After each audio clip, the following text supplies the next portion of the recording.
Greetings to all my fellow watch enthusiasts on YouTube and Facebook and wherever else this video will be seen and shared. Celine Driver once again, coming to you with another unboxing and review of a watch that is not mine. It was loaned into the channel, and I want to make that fact, I always make that fact known up front so that there's no confusion. Pardon me. This is video number 3 in a series of 3 videos reviewing a trio of Ernst Benz watches that were loaned into the channel.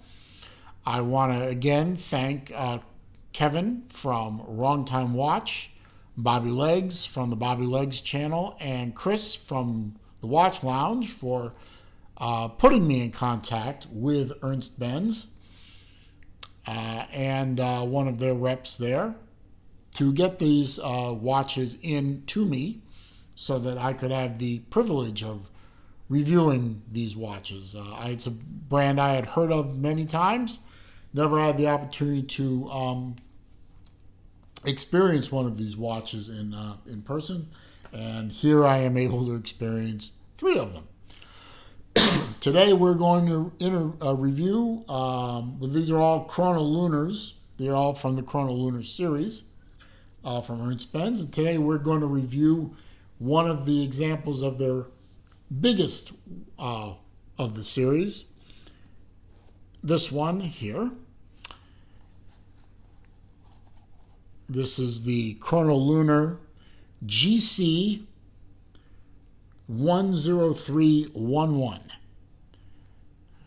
Unbuckle that so that we can get to it. This is a big watch. Even for me, this is a big watch. We'll get to all the measurements and vital statistics in a moment or two, of course, but wanted to just give you the opportunity to observe the watch. I've fired up the chronograph. The chrono part of the Chronolunar name, obviously the lunar part is down here in the 6 o'clock subdial. You can see the moon phase at the upper half of that. That subdial also doubles as the chronograph hour indicator. You have chronograph minutes at the 12 o'clock subdial. At the 9 o'clock subdial, you have running seconds, and you also have a 24-hour indicator. You also have day and month indications at the 12 o'clock subdial, and along the outer track is your date complication. You can see this little arrow, this little hand with the half moon crescent. That is your date indicator. Just everything about this watch is big. I mean, the dial's big, the numerals are big, especially at the 12369, or you can see are a little bigger than the other numbers. They stand out very well. It's a big watch. There's no two ways about it. It is an exhibition case back, as you can see. Signed crown. Non-screw down like the other 2. This is not a swimmable, well, I mean, you could get in the water with it, but I wouldn't recommend it. But it is not what I would call a swimmable watch. The movement is hackable. As you can see, it also hacks the chronograph.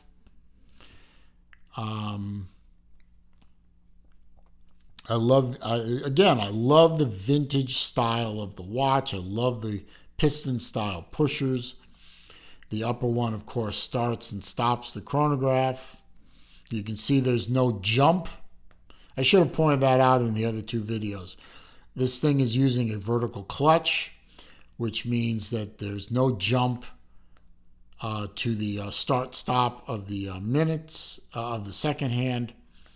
And of course, when you reset it, it snaps back to reset position. Just and again, it's the same movement as the other two, the Valjoux 7751. And as I've said on the other videos, I have great experience with the 7750 movement in a bunch of my watches. I've never had a 7750 movement die on me or give me any problems. And I would suspect that because this is related to that movement, you would also you are also getting a quality movement. Now, unlike these two watches, I was able to leave this watch on the Ernst Benz strap. Barely. It is a little small. I would prefer it to be a little bigger. But I was able to leave the strap from Ernst Benz on the watch. And I will give you a wrist shot of this big boy right now. It only catches for me on the third hole from the tip. So maybe might want to consider with Ernst Benz trying to get a slightly longer strap. On a 7¼ inch wrist, you can see that there's not a lot of room left. So if your wrist is bigger than mine at 7½ or bigger, you might want to talk to them about a longer strap. But this one would work. I'd probably leave it alone. If it was sent to me and I hadn't asked them about longer straps, I probably would leave it alone, although it's a little tight. And if I put it on the second hole right there, now I'm at the point where I'm nervous about. I'd probably go for a longer strap. That's just something to keep in your mind when you're ordering one of these things or buying one of these things that you might have an issue with strap length. But on my 7¼ inch wrist, this big boy, it still fits pretty well. I mean, I own a watch that's 46 millimeter diameter. This one's a little bigger. That one fits pretty well. This one is it's there. I mean, it is a long watch, as you can see. It's right at the edge of overhanging my wrist. But I wore this watch all day for a couple of days. It's got good heft to it, to be sure, but it's very comfortable. It doesn't interfere with my wrist movement. It would still work for me. I would probably, if it were, I'm buying one of these watches, I would probably have bought the 44 millimeter versus the 47, which is what this is. But if I didn't have a choice and I had to get the 47, I could be perfectly happy with this watch. It is beautiful, and it's very, very nice watch to wear, even as big as it is. And it is a big boy. As I will now go over with my sheet of facts here, the stats of the watch. As I said, this is the Ernst Benz Chronolunar. GC10311 is the model number of this specific watch. It is a 47 millimeter diameter case, so this is the biggest of the three Chronolunar lineup. 22 millimeter lug, so still fairly conventional. 54.5 millimeter tip to tip. Big watch. Now, if you're a big guy, like, say, for example, my friend Devor, my favorite Croatian. I know he has believe last time I heard him say it, I believe he has an 8-inch wrist. This watch would be perfect for him, although he definitely want a longer strap. But if you have a big wrist, here's your watch right here. 54.5 millimeter lug to lug. It is 16.1 millimeters thick. 50 meter water resistance. 316L stainless. And sapphire crystal front and rear. Is a slight dome on the top one, but sapphire crystals front and rear. And as I said, the value 7751 movement. It's not highly decorated movement, but it still looks pretty damn good.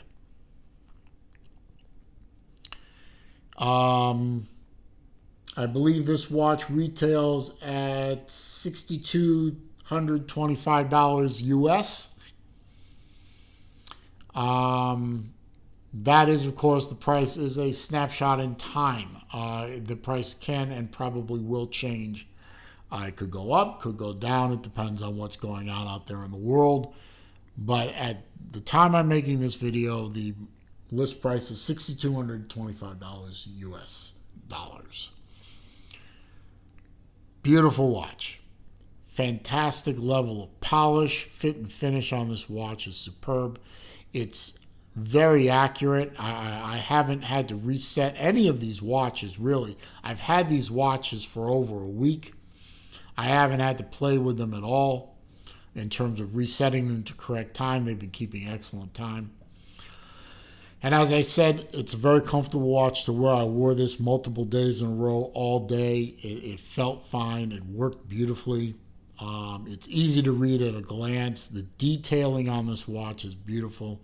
I love the outer track. The date track is beautifully done. The cathedral style handset is beautiful. It has really good loom. Although I can't show you, I'm not set up for loom shot. I gotta do something about that someday, don't I? People make fun of me. I like on the black dial the contrasting yellow hands on the subdials. It makes it really easy to look at them in a glance. It's just a wonderfully done watch, and in its market area, the luxury sports watch area, I think this watch definitely competes very well, and I would definitely recommend it. All three of these watches, I feel so privileged that I was able to get a hold of all three of these watches. I've never been able to find Ernst Benz watches anywhere local to me, so to be able to get to play with all three of these watches has been a real privilege. And you can see the DNA in all three of them. They're all three Chronolunars. You can definitely see the relationship between them. Obviously, the smallest one, you've cut off some of the indices at the 12, at the 6, at the 9 because of the subdials. But on the two bigger ones, you have full numerics on all of them. They're all easy to read at a glance. They all have the same complications. They all lay out the same. It's just a matter of which one fits you the best. And for me, it would be obviously the middle one at 44 millimeter would be the one I would buy first. Not to take anything away from any of these three watches, any of the other two, but 44 for me would be the ideal size. I could certainly wear any of them, and I have worn all of them multiple days in a row. They're fantastic watches. And I thank Ernst Benz for working with me and getting these watches to me. I'm going to be really sorry to send them off again. But I was privileged to get to spend time with these watches. I really enjoyed it. And on that note, I'm going to say my usual wrap-up. I hope you found this video to be useful, entertaining, enjoyable. If you did, please, a thumbs up is appreciated. It does help with the YouTube search algorithms and thus helps grow the channel. Comments, questions, and suggestions down below. I do read them all. I do respond to them all. However, if you are going to be a troll, and you're out there, God knows I know it, I'm just going to delete your troll comments. I'm just going to block you. If you're new to the channel, of course, welcome. I definitely have great appreciation and love for my subscribers, but I also have great appreciation for new people who stop by the channel. Plenty of videos for you to watch. All I ask is that before you leave the channel finally for the day or evening, please click the subscribe button.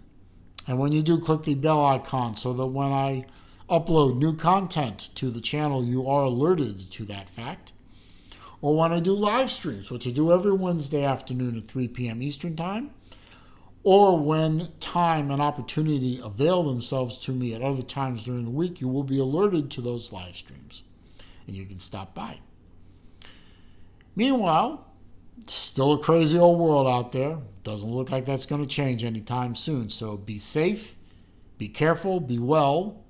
I'll see you soon.